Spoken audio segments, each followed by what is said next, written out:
रोज एक नई कहानी देखने के लिए चैनल को सब्सक्राइब करें और बेल आइकन दबाना ना भूलें।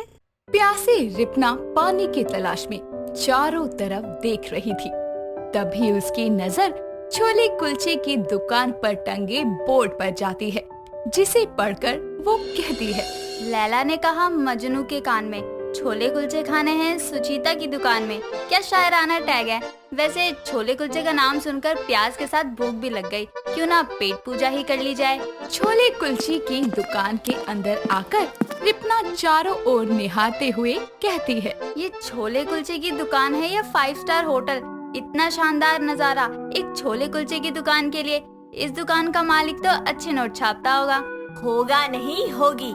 इस छोले कुलचे की दुकान की अकेली मालकिन मैं हूँ।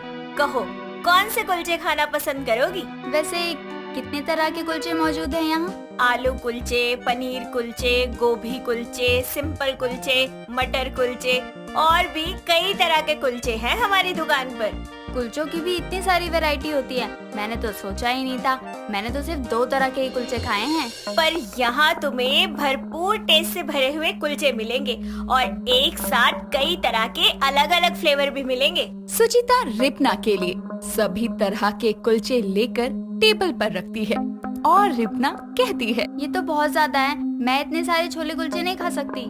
यहाँ आने वाले सभी कस्टमर पहले यही कहते हैं और फिर थाली में एक भी टुकड़ा नहीं बचाते। यकीन नहीं आता तो ट्राई करके देख लो। सुचिता की बात सुनकर रिपना अपने मन में कहती है, हर दुकानदार नए ग्राहकों को ऐसे ही चूना लगाते हैं। अब तो खाकर ही पता चलेगा कि ऐसा भी क्या अलग स्वाद है इसके दुकान के छोले कुलचों में।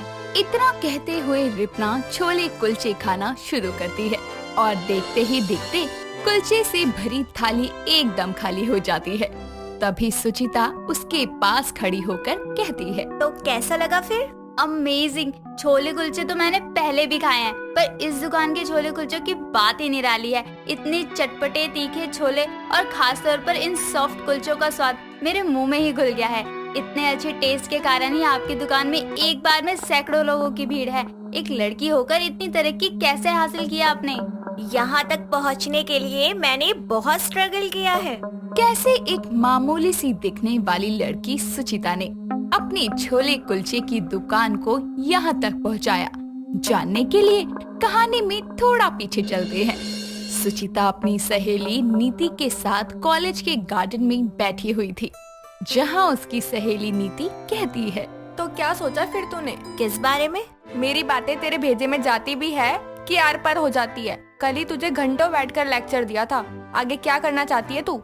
कोई गोल तो होगा तेरा। हाँ हाँ बिल्कुल, मेरी जिंदगी का गोल है कि कोई मुझे मुफ्त में ढेर सारे छोले कुलचे खिलाए। तेरे लिए तो तेरा पेट ही पहाड़ है। जब देखो ठूसने के अलावा कुछ सूझता ही नहीं। छोले कुलचे खा खा कर एक दिन फट जाएगी तू। अरे मैं क्या कोई फूला हुआ गुब्बारा या फिर ढोल हूँ क्या? अपने मुंह के स्वाद के साथ साथ मैं अपनी हेल्थ का भी पूरा ख्याल रखती हूँ। चल ना छोले कुलचे खाते हैं, मेरा बहुत मन कर रहा है। हाँ, इसके अलावा और कोई काम ही कहाँ बचा है तेरे पास? दोनों एक साथ छोले कुलचे खाने के लिए कॉलेज के बाहर लगे ठेले वाले के पास जाकर कहते हैं, अंकल जी जल्दी से 2 प्लेट गर्मा गर्म छोले कुलचे खिला दो और हाँ, छोले जरा तीखे बनाना। मेरे छोले में हल्का मसाला डालना, क्योंकि मुझे अपने कान से धुआं निकलवाने का शौक नहीं है। पर बिटिया छोले तो तीखे और चटपटे ही अच्छे लगते हैं और भीगे कुलचे तो तीखे छोले के साथ ही जमते हैं। ठीक है, फिर मेरे लिए भी तीखे ही बनाइए, पर इतना भी नहीं कि मेरी जीभ ही जल जाए। दुकानदार बिरजू जल्दी से उन्हें छोले कुलचे बना कर देता है और उसे पसीने में देखकर सुचिता कहती है, अंकल जी आपको पसीना आ रहा है, आप इतनी धूप में खड़े होकर छोले कुलचे क्यों बेचते हो? इतनी चिलचिलाती धूप है, हमसे तो 10 मिनट बर्दाश्त नहीं हो रही। आप सारा दिन कैसे खड़े रहते हैं? बिटिया पसीना बहाकर ही तो इंसान 2 पैसा कमाता है। अब हम पढ़े लिखे तो है नहीं, हमें नौकरी कौन देगा? इसलिए अपने हाथों का हुनर इस्तेमाल करके इस छोले कुलचे के ठेले से घर बार की जिम्मेदारी चला रहे। अंकल जी अपना बिजनेस किसी की चाकरी करने से तो ज्यादा अच्छा है। खुद का काम करना सबसे ज्यादा बेहतर है। किसी के गुलाम बनकर उसकी आज्ञा का पालन तो नहीं करना पड़ता, क्यों नीति? हाँ हाँ बिल्कुल, मुझे तो पता ही नहीं था कि तू इतनी ऊंची सोच लेकर घूम रही थी। मैं तो कहती हूँ तू अंकल के बराबर ही एक ठेला लगाकर भजिया तल और बेच, फिर तू भी 4 पैसे कमाएगी। बात करती है।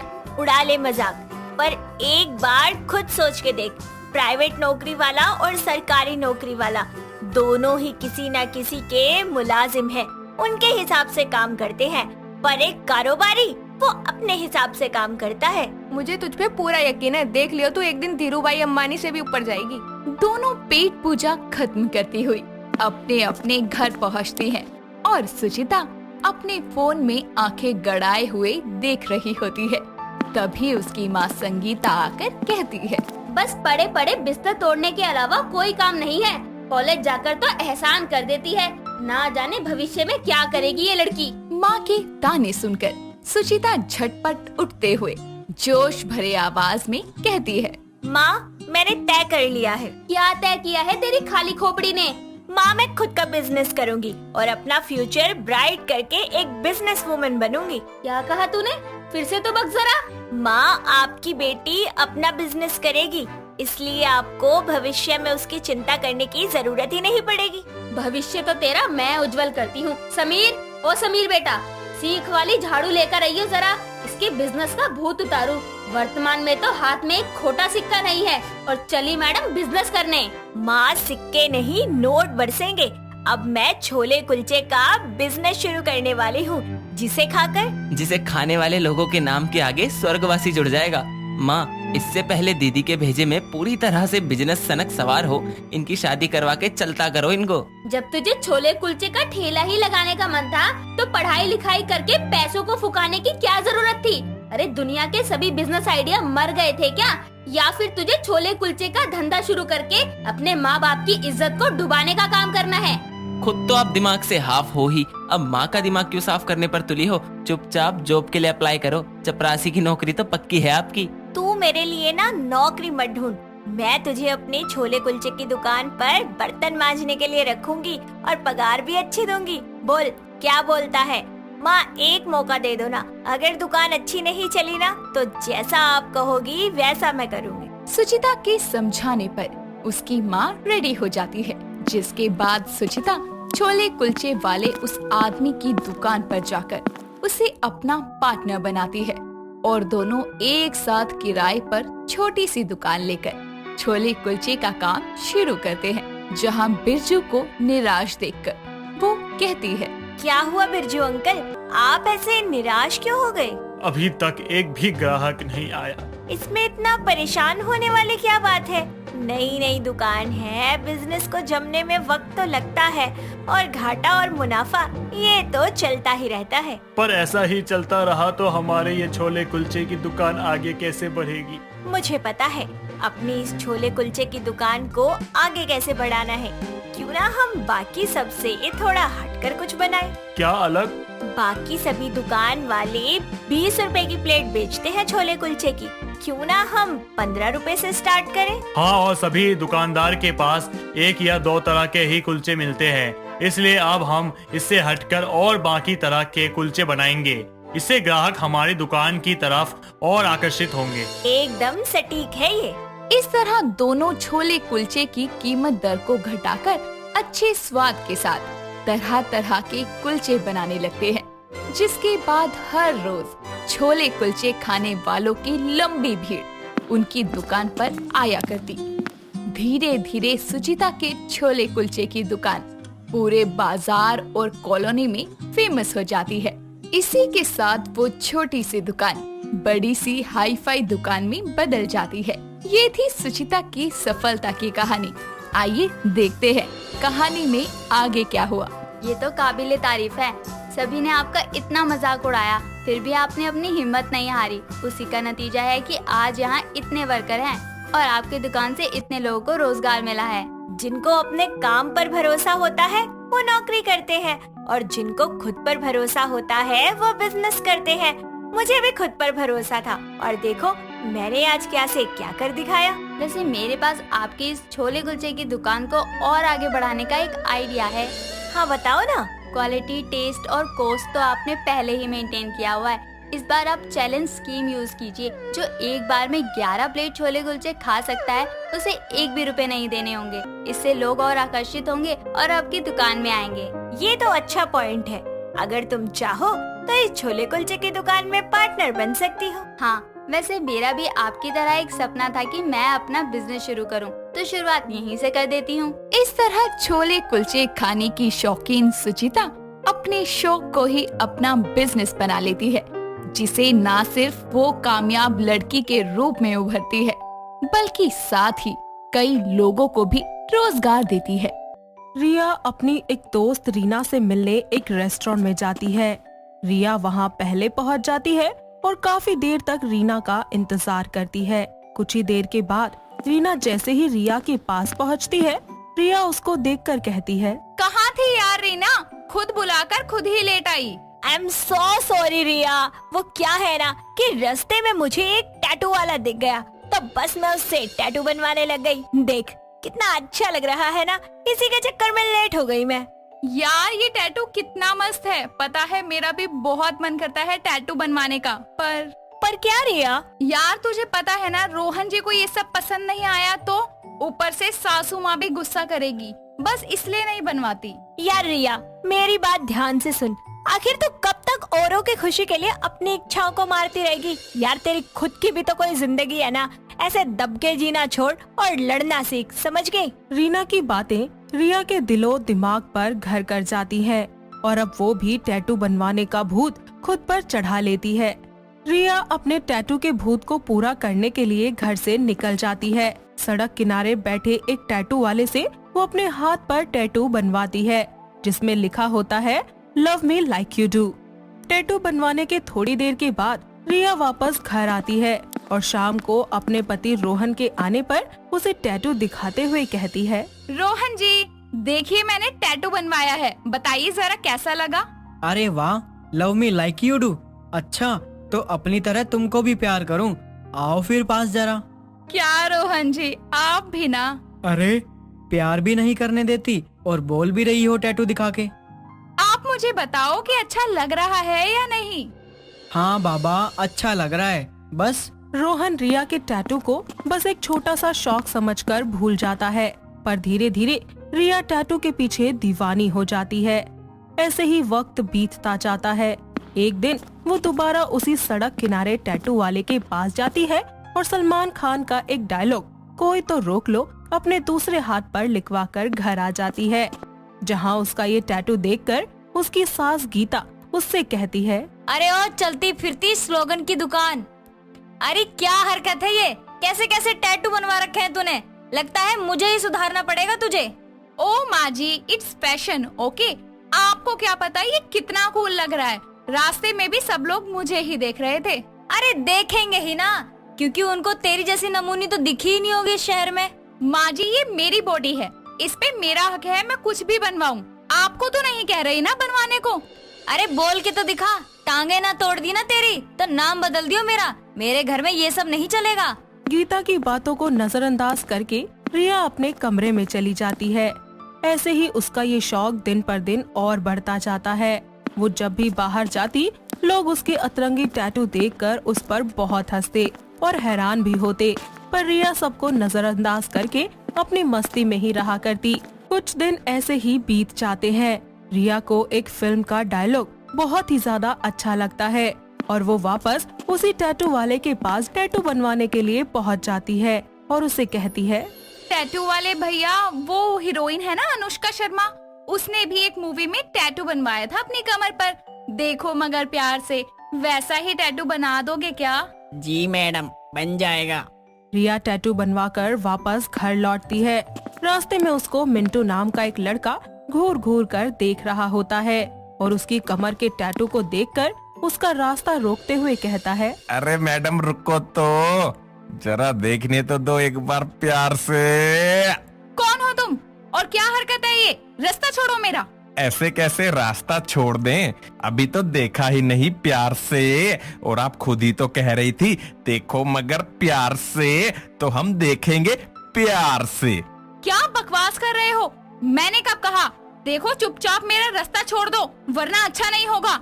मिंटू रिया का हाथ पकड़ लेता है और उसके हाथों पे टैटू को पढ़कर उसके साथ जबरदस्ती करते हुए कहता है, अरे क्या अच्छा नहीं होगा मैडम, बात को समझो। मैं आपको वैसे ही प्यार करूंगा जैसे खुद को करता हूँ। आपके हाथ के टैटू को सही साबित भी तो करना है, और इतना करने से तो किसी का बाप भी नहीं रोक सकता हमको प्यार से। रिया उसे जोर से धक्का देती है और वहाँ से भाग जाती है। साथ ही वो सीधे अपने घर पहुँचती है और रोना शुरू कर देती है। उसको ऐसे रोता हुआ देखकर उसकी सास गीता वहाँ आकर उससे पूछती है, अरे क्या हुआ, क्यों रोए जा रही है? रिया अपने साथ हुई सारी बातें अपनी सास को बताती है, जिसे सुनकर गीता रिया से कहती है, अरे तुझे कहा था ना कि ये टैटू वैटू मत बनवाया कर, हो गई ना मुसीबत। तुझे तो बस अपनी ही चलानी होती है। पर माँ जी, लोगों के लिए मैं अपना शौक क्यों बदलूं? मुझे जो पसंद है वो करने के लिए मुझे लोगों से पूछना पड़ेगा क्या? हाँ हाँ, रस्सी जल गई पर ऐठन नहीं गया। जब सुनना पसंद नहीं है किसी का तो ऐसे टेसुए मत बहाया कर मेरे आगे आके। ठीक है माँ जी, मुझे पता है मुझे क्या करना है, आप मुझे मत समझाइए। रिया अपने टैटू के भूत को नहीं छोड़ती और एक दिन वो अपने गर्दन के नीचे लज्जा गले लिखवाकर वापस घर आ जाती है। शाम को रोहन अपने एक दोस्त के साथ घर आता है और वो कोई और नहीं बल्कि वही लड़का मिंटू होता है। उस लड़के को अपने पति के साथ देखकर रिया कहती है, तुम्हारी हिम्मत कैसे हुई मेरे घर में आने की? रुको, अभी पुलिस को बुलाती हूँ। पुलिस? पर वो क्यों? अरे ये मेरा दोस्त मिंटू है। तुम कैसे जानती हो मिंटू को रिया? और मिंटू, क्या तुम रिया को पहले से जानते हो? मैं तो इनको जानता तक नहीं। मिंटू के झूठ बोलने पर रिया गुस्से में आती है और फिर कहती है, अच्छा तो नहीं जानते, मैं बताती हूँ रोहन जी ये कौन है और मैं इसे कैसे जानती हूँ। रिया अपने पति रोहन को मिंटू की उस दिन की सारी हरकतें बता देती है, जिन्हें सुनकर रोहन गुस्से से आग बबूला हो जाता है। गीता भी तब वहाँ आती है, लेकिन रोहन गुस्से में मिंटू का कॉलर पकड़कर उससे कहता है, साले तूने ऐसी हरकत की मेरी बीवी के साथ, तुझे तो मैं छोड़ूंगा नहीं। तेरा वो हाल करूंगा कि दोबारा ऐसा किसी और के साथ करने में हिम्मत ही नहीं होगी तेरी।